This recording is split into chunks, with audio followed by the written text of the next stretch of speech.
Welcome, ladies and gentlemen, to C7-1. Amazingly, this is the last set of glue-ins for Calculus AB. We're moving towards the conclusion of this class, the AP test. So our first glue-in of the last chapter, 7-1. So obviously a beautiful day for math as we move towards concluding this journey. And like calculus before, we're still just going to be talking about the integral. First semester was the derivative, second semester the integral. So for chapter 7, some more applications of the integral. And might as well get started on it. 7-1, problem 1. We're given a differential equation. So it looks like we have the derivative of s with respect to t. So the derivative of s, derivative of the position would be the velocity. So we're given the velocity equation. And if you go back to 5-1, this is kind of like the Ford Mustang problem, where the Ford Mustang is going a constant 65 miles per hour. So the area between that velocity equation and the x-axis is the distance traveled. So we'll be investigating this equation pretty deeply here for the next two problems. So here we have, okay, let's see, we have the velocity, and we have the graph here. And it's the velocity of a particle moving along the x-axis. So this particle is hanging out on the x-axis.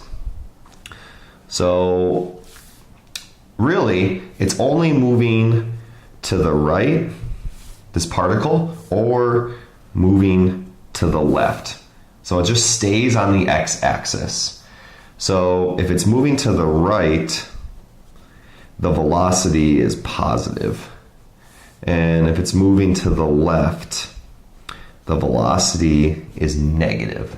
So that's important to just kind of keep our mind on that. It's a pretty simple situation, either moving to the right or moving to the left. So we're supposed to describe its motion. So first off, I'm going to figure out when the velocity is zero, or in other words, when it is stopped.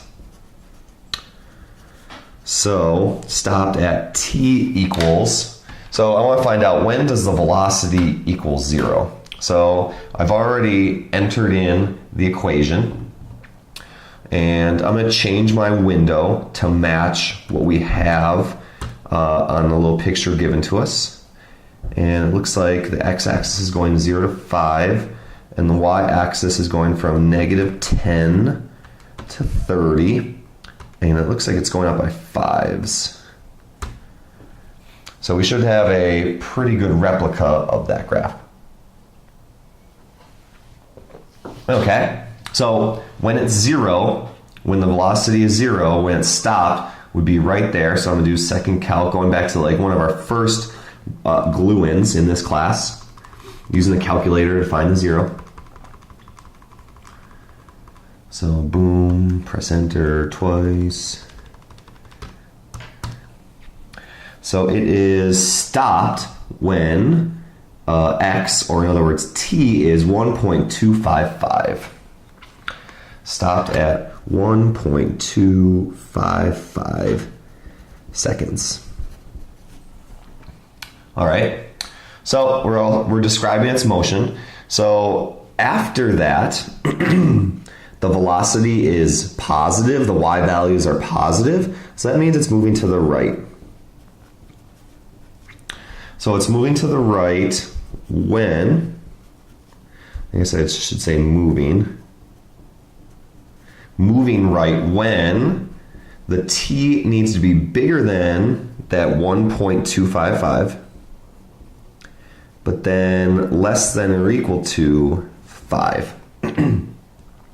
So after 1.255, but then before 5. And then similar logic, moving left when So moving left, so when the velocity is negative, so from 0 to when it stopped. So 0 less than or equal to 1.255 seconds.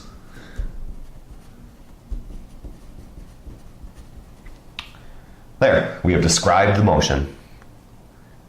Next, problem 2, page 2.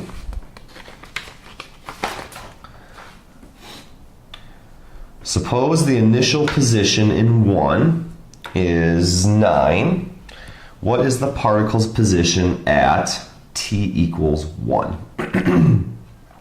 So, similar to the Ford Mustang problem, the area between the curve, the velocity curve, and the x-axis is distance traveled. So we're given the velocity equation and we're given a time. So we're supposed to figure out what's the particle's position at t equals 1. So 2 part A. What that's really saying is, let's find the integral from 0 to 1 of t squared minus 8. And then I'm going to do a little rewriting of the equation to help us see the integral.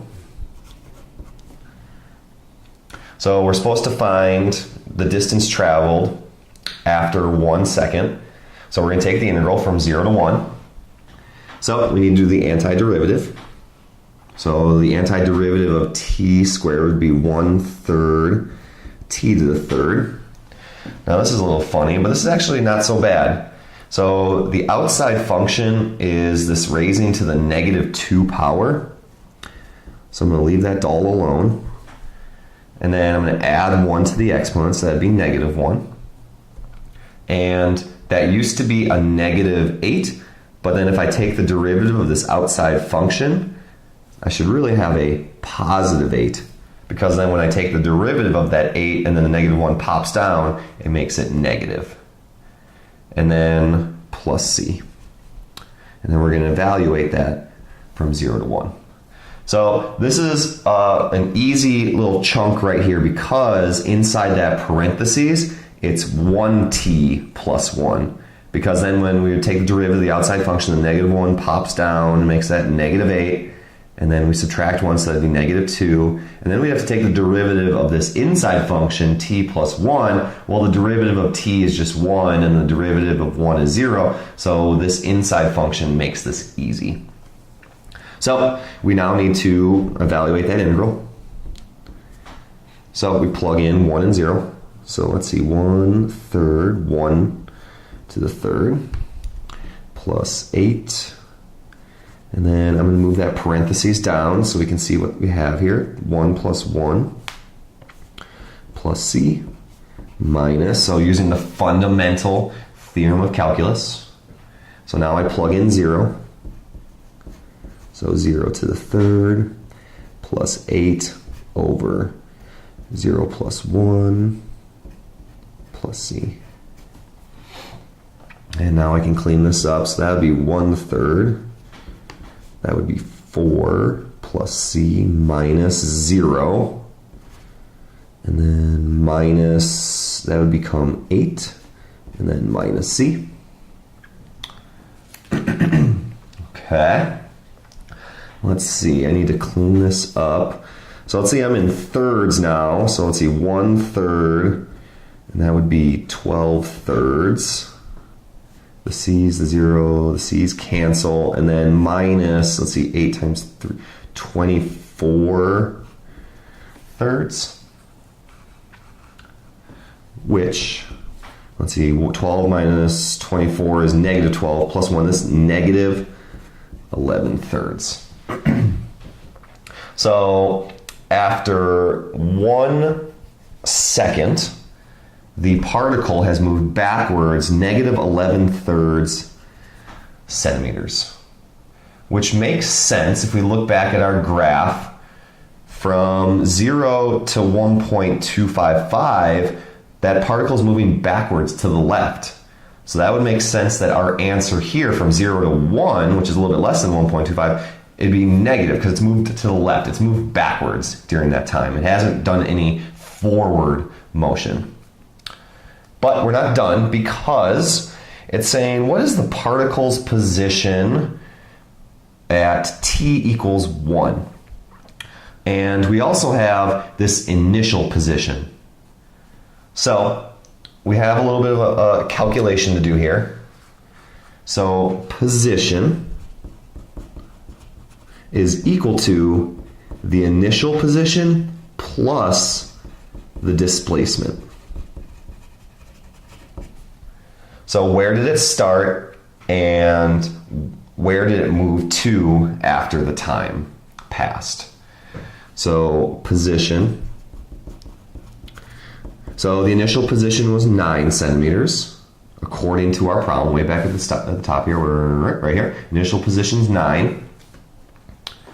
And then the displacement is the calculation we just got. So from 0 to 1 second, that particle has moved back 11 thirds. And that is 27 thirds minus 11 thirds. So that new position is 27 minus 11, 16 thirds.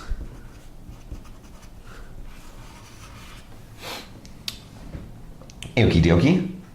So that is its position after 1 second. Part B says, what is the position after 5 seconds? So we've proved it. We've done good work. We've proven that we can do this analytically. Now I'm going to use the calculator. So I'm going from 0 to 5 now of t squared minus 8 over t plus 1 squared dt. So I'm going to use the calculator to find this because we already did this, so why not be a little lazy here? So I've entered that equation into the calculator. So I'm going to go back to the home screen. I'm going to go math 9. I'm going to take the integral vars, y vars, function y1, comma x, comma, and now I'm going to go from 0 to 5. And we evaluate that integral, and the displacement during those 5 seconds is 35. So therefore, the position is now initial position plus displacement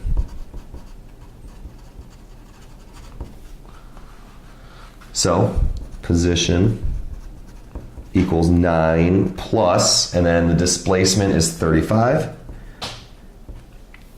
So its new position is at 44 centimeters.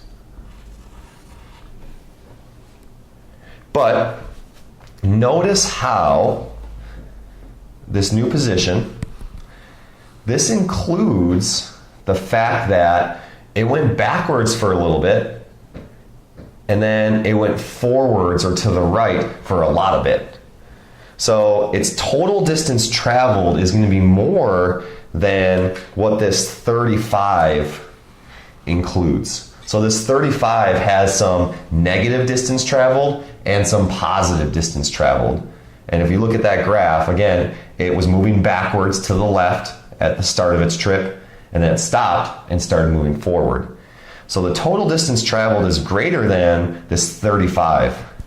So that's what part C is saying. What is the total distance traveled by the particle? Because we had some negative distance, it was moving to the left, but then it was moving forward for a lot. So what was the total distance traveled? So in order to do that, we're going to do the integral of the absolute value of t squared minus 8 over t plus 1 squared dt. So we're going to do the absolute value to see what the total distance traveled is. So again, math 9 vars, math, I want the absolute value of vars, y vars, comma x, comma 0, comma 5.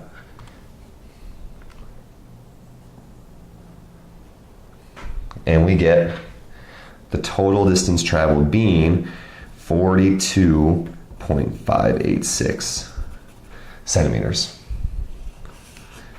And again, that's greater than the 35 because there was some negative distance traveled, but that particle was still moving. That counts as distance traveled.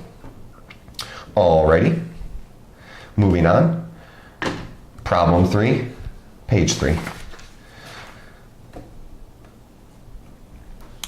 Alright, a car is moving, let's scooch down here. A car is moving with an initial velocity of 5 miles per hour and it accelerates at a rate of 2.4 t miles per hour per second for 8 seconds. How fast is the car going when the 8 seconds are up, and how far does the car travel during those 8 seconds? Lots to think about here. Well, let's kind of go with what we know here. Number 3, we see that we have the acceleration function, which is 2.4 t. So we know from our previous work that that's basically the second derivative. So if we work backwards to get the velocity, take the antiderivative, we're good. So let's see, that would be t squared. So it would be 1.2 t squared plus c. So there's the velocity equation. And oh, look at this. We're also given the initial velocity of 5 miles per hour. So that means that c is 5.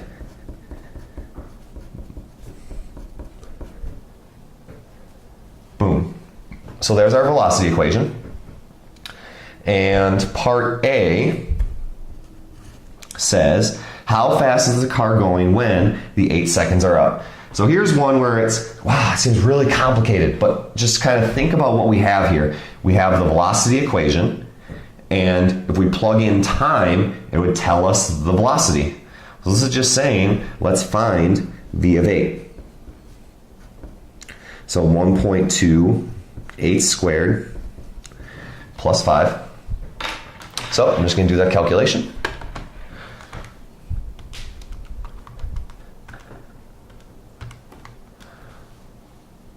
And I get 81.8 miles per hour.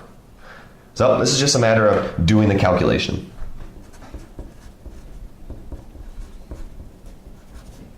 Miles per hour. That's not so bad. It's kind of wading through that problem to figure out what they exactly want. All right, part B, how far did the car travel during those 8 seconds? So part B is really saying, okay, from 0 to 8, if I take my velocity equation, 1.2 t squared plus 5 dt, and I calculate that, oops, lost my microphone. If I do that integral from 0 to 8, I should get the distance traveled. So, do the antiderivative. So let's see, that'd be t to the third, which means that has to be 0.4 plus 5t plus c from 0 to 8. And then fundamental theorem, so 0.4, 8 to the third plus 5 to the times 8 plus c minus, okay, this would be an easy one because that would just be 0 plus c. So I do that calculation. 0.4, 8 to the third, 5 to the 8. All right. So I do that calculation, I get 244.8. All right.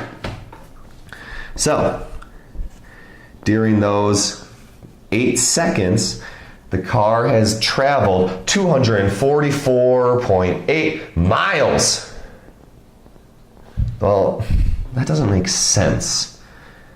Because look at how at the end of the trip, the car is only going 81.8 miles per hour. So 8 seconds, it's gone 244.8 miles. That doesn't make sense. That doesn't seem reasonable because we're only going 81.8 miles per hour, and this is after 8 seconds. So let's think about the units we have here. So I have my velocity equation. So my velocity equation is miles per hour. And then again, we're taking the integral, which means we're finding rectangles. And then the unit down here is seconds. So length times width, this is really miles per hour times seconds. So I have a little bit of a unit situation here. This is not miles. It's miles per hour times seconds. So I need to cancel the seconds. So 60 seconds is 1 minute. And then 60 minutes makes 1 hour. So then my seconds cancel, my minutes cancel, my hours cancel, and I'm left with miles. So really, I need to do 244.8 divided by 60, divide by 60. And I've gone 0.068 miles. That's more reasonable. Boom. Units. Love them, hate them. Next.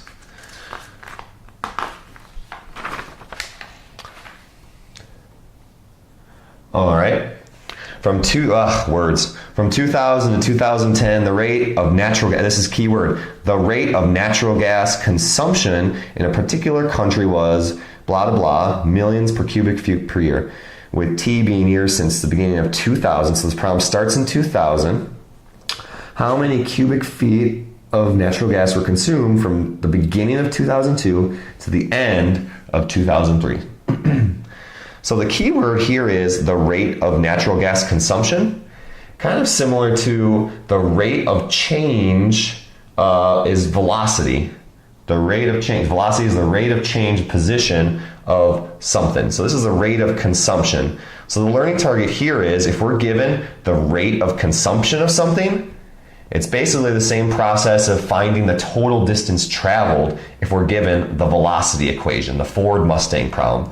So number 4 is simply, we're going to do the integral of 2.2 plus 1.1 t dt. Because we have the rate of consumption, we can take the integral and that'll tell us how much was consumed. Similar to how if we have the velocity, the rate of change, we can then just take the integral of the velocity. So let's see, we're going to take the integral from 2, because we're starting, the problem starts in 2000, and we want to start in 2002, and then the end of 2003. So that means we're going from 2 to 4, because the end of 2003 is the beginning of 2004. So really, I'm just going to type this in the calculator and evaluate the integral. So 2.2 plus 1.1 to the t. And then math, 9 bars, y bars, functions, blah, blah, blah. And we're going from 2 to 4. Boom. 7.066. So 7.066 what? Millions. 7.06 million cubic feet of natural gas was consumed. Boom, you're ready for C7-1. Good luck.